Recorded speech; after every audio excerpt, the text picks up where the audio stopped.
It's time for the Las Vegas Sportsline. Brought to you by the Westgate Las Vegas, home of the world's largest race and sportsbook and the Super Contest. Money won is twice as sweet as money earned. Presented by WagerTalk.com. All right, here we go. It's the Tuesday edition of the Las Vegas Sportsline. We're back after a nice 3-day weekend. I hope you had a nice holiday for yourselves. I'm Dave Cokin. Marco DAngelo's here. It's our Tuesday edition, brought to you by Superbook USA at the beautiful Westgate and other locales as well. And Jeff Sherman will be with us before he heads off for vacation. Jeff will be missing the next couple of weeks, but we'll have somebody else from Superbook USA. But Jeff with us today. Marco, I'm a Bruins fan. I'm a New Englander, so I am in good spirits after a resounding Game 1 win where the Bruins fell behind 2-0. But, boy, if you watch the game, it was, from the second period on, it was a real mismatch.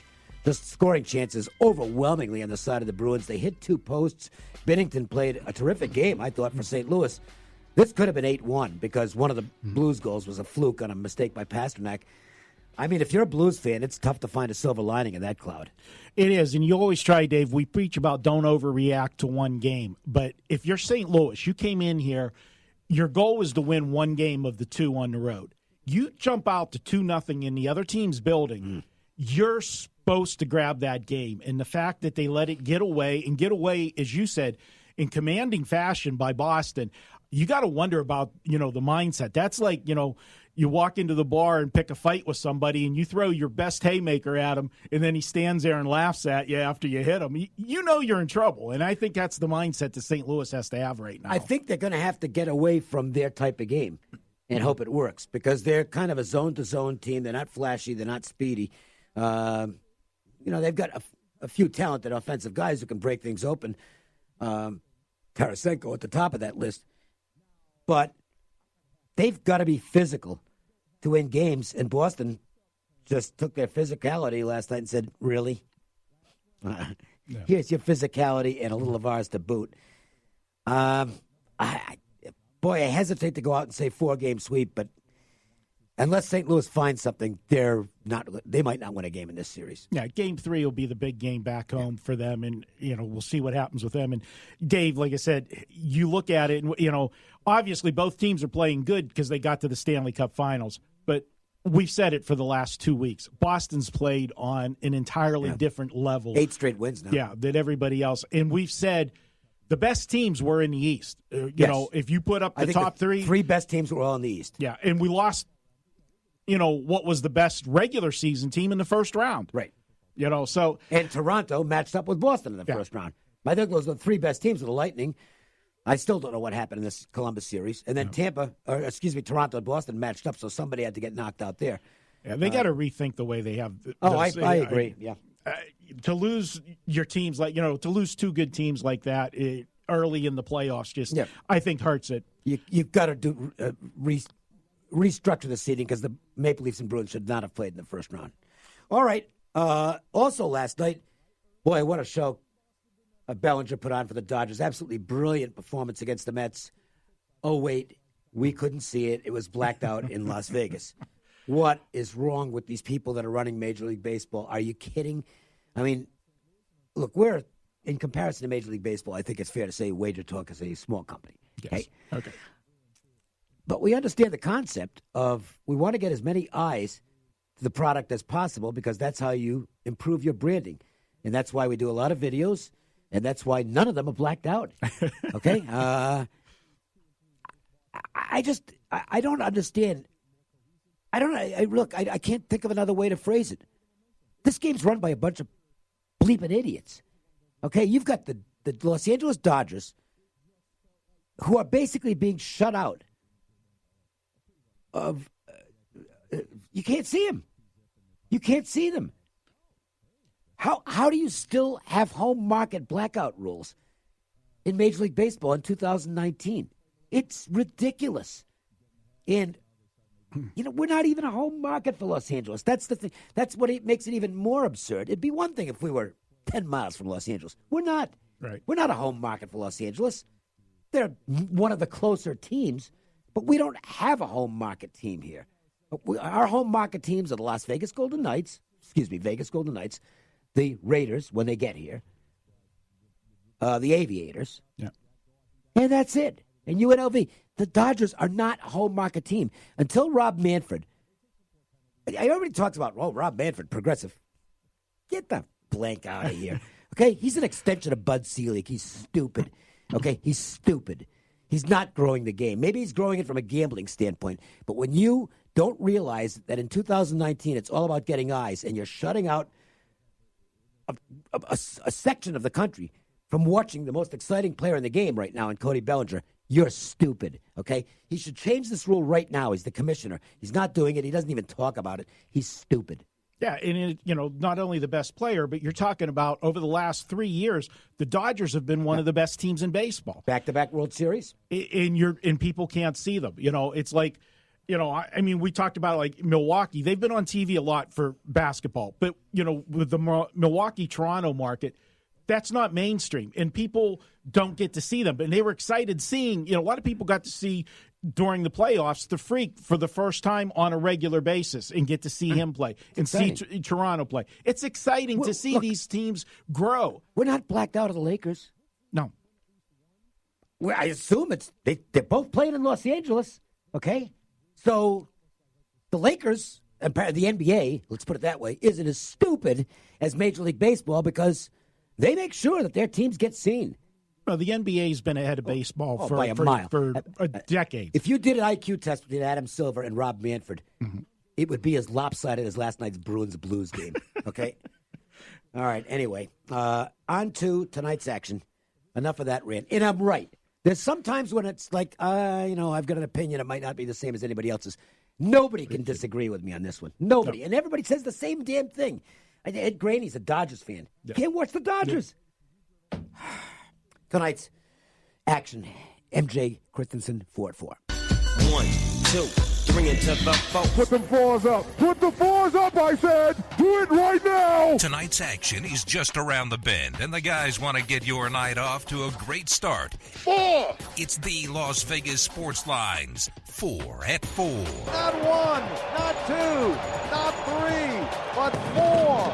Unbelievable. All right, the Cardinals are in action tonight as they open a series at Philadelphia. Adam Wainwright will be on the mound for St. Louis, and Nick Pivetta is back up for the minors to start for the Phillies. It has been a tough go for the Cardinals lately. A really bad loss on Sunday. They did have yesterday off, which I think probably helps their mindset. Wainwright, he's getting by on guile and savvy, but that's about it right now. He's just not the Wainwright he used to be. Nick Pivetta was so bad early in the season, the Phillies had to send him to the minors, and they're hoping he got his act together. Phillies will be without Odubel Herrera, who was arrested on some kind of a domestic violence charge at an Atlantic City casino last night. If you had to pick one Philly most likely to get arrested, it probably would have been him. I think he's kind of a nitwit. And I don't know that he'll be playing any more games for the Phillies. Obviously, they have ample depth in that area, so I don't think that's a big loss for the Phils. Yeah, you talk about Pivetta being sent back down. He started the season as the Phillies' number 2 starter and didn't last long, went back down. But he's been pitched well down there. They took him down to AAA Lehigh Valley where he had an ERA of 3.41, recorded 50 strikeouts and 37 innings of work. He had a 4-1 record, gave up 22 hits and 20 walks. So looks like he's got things turned around. Let's see if he can do that back up on the major league level. But on the flip side of that, Adam Wainwright, as you said, not good stuff right now. Last 3 starts, Dave, his whip is 1.56, ERA of over 5. I can't back him right now. I'm going to go ahead, look at Philadelphia in this one, and I'm also going to look at the over. Do you realize even when Wainwright was good, he used to get a lot of run support, but when he's been a road underdog in his career, 46 times he's gone over 33 of the 46 games. I'm going to go ahead and look at Philly and the over. I'm going to split my bet on this one. Steven Strasburg will be on the mound for the Nationals, and he'll be taking on talented young Max Fried, one of the Braves' young solid starters. Strasburg is having, like 2 of his other cohorts on the Washington pitching staff, he's pitching great ball. Scherzer's pitching fantastic ball, despite the fact the Nationals have lost 10 of 12 games. Patrick Corbin has more than lived up to what was hoped for as they picked him up from the Diamondbacks in the offseason. And Strasburg has been one of the better pitchers in Major League Baseball. The problem is, it's a 9-inning game, and it ain't going 9 innings. The Scherzer bullpen stats are unbelievable. If you want to know why the Nationals have lost 10 of his 12 starts, despite the fact that he's pitched at an all-star level, the bullpen ERA in Scherzer's starts is almost 12. It's not a whole lot better in Strasburg's starts. He's got to go deep in this game 3. If you're considering Washington, you got to look at the first 5. The Nationals are unbettable in 9 innings at this point. I agree with you 100% with that. You talk about Fried. Next to Soroka, these two guys have been the studs of this staff this year. In 5 home starts, Fried's got an ERA of 2.08. He's got a whip, Dave, of 0.79. The Braves are 7-3 in his 10 starts overall this season. The problem with both of these teams, though, I don't have any confidence in either bullpen once really. The starters leave the game here. But I still lean to Atlanta in this one. Washington in night games this season, 10-21. Atlanta against right-handed starters the last 2 seasons, 92-65. I lean to Atlanta, but boy, it just looks funny seeing Strasburg as a small dog. And yet he is the favorite on the first 5. Yes. So, the odds makers adjusting there. It's a good run right now for the Plesac family. Dan Plesac, of course, gets lots of airtime on MLB Network, former 3-time All-Star. And now he's got a son who will be eligible for the draft this year, so he's going to get selected by somebody next week.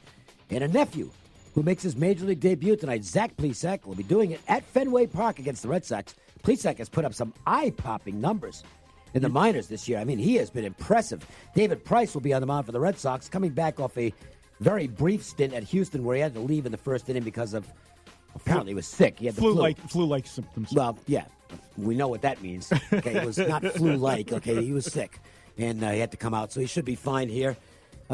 Difficult assignment for the Indians, not so much on Plesac, but the fact the team just can't hit. They've dropped back under 500 again. The offense continues to be a real problem.